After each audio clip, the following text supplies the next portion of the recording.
नुकसानदेह चीज है। इंग्लिस्तान के बादशाह रिचर्ड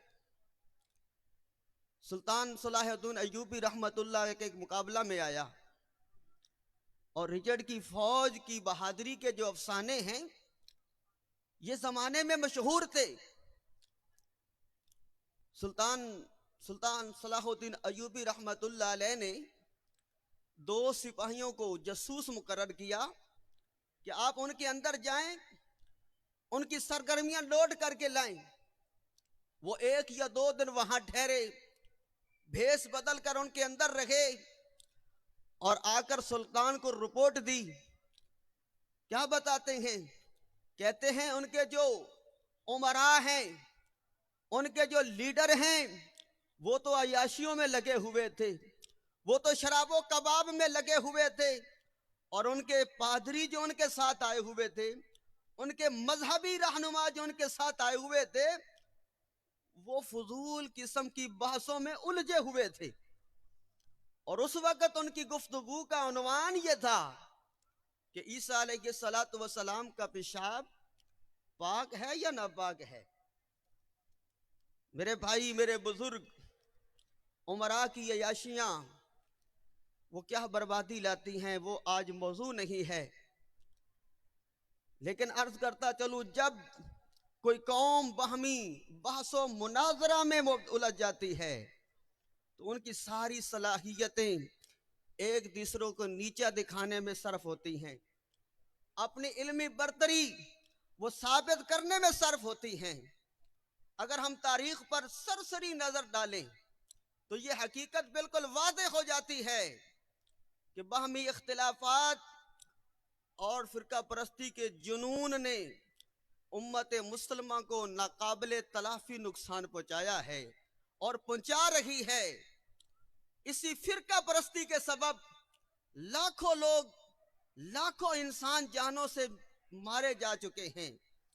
लेकिन फितना परवर ज़ेन अपनी कारकर्दगी पर फिर भी मुतमईन नजर आता है कि काफिले बर्बाद होकर रह गए तो क्या हुआ, मुतमईन है काफिला सालार अपने काम पर। मेरे भाई, मेरे बुजुर्ग, मुसलमानों की दीनी कोशिशों का एक बहुत बड़ा हिस्सा फिरका परस्ती की नजर हो रहा है।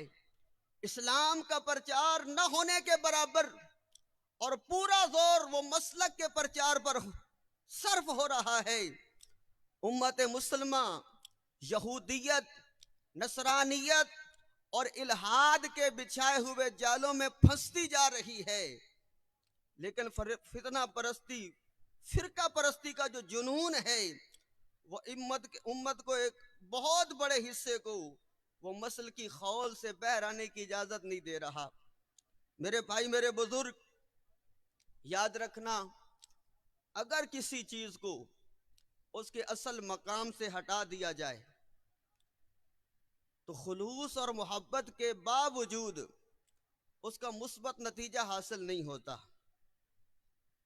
आज फिरका परस्ती का जो सबब है, आज जो उम्मत मुस्तफ़ा गिरोह में बटी हुई है, इसका एक सबब यह भी है कि असल को उसकी जगह से हटाकर उसकी जगह पर फरा को लाकर रख दिया गया है। असल से गफलत और फर्रा में सारी मिन्नतों को खपाया जा रहा है। और मेरे भाई, मेरे बुजुर्ग, इसकी मिसाल मैं अर्ज करता चलूं, नमाज ये असल है और नमाज के अंदर हाथों का बांधना या छोड़ना ये फरा है। इसी तरह हुजूर अलैहिस्सलातु वस्सलाम की जो रिसालत है वो असल है और शबे मेराज में रोयत बारी ताला का मसला ये फरा है। अब बताइए, अगर एक शख्स, अगर लोग नमाज से ही गाफिल हों और कोई साहिब अपनी सारी जिंदगी रफा यदैन के मसले पर मुनाजरे करते हुए गुजार दे, या लोग तो हुजूर नबी करीम अलैहिस्सलातु वस्सलाम की रिसालत ही से मुनकर रहे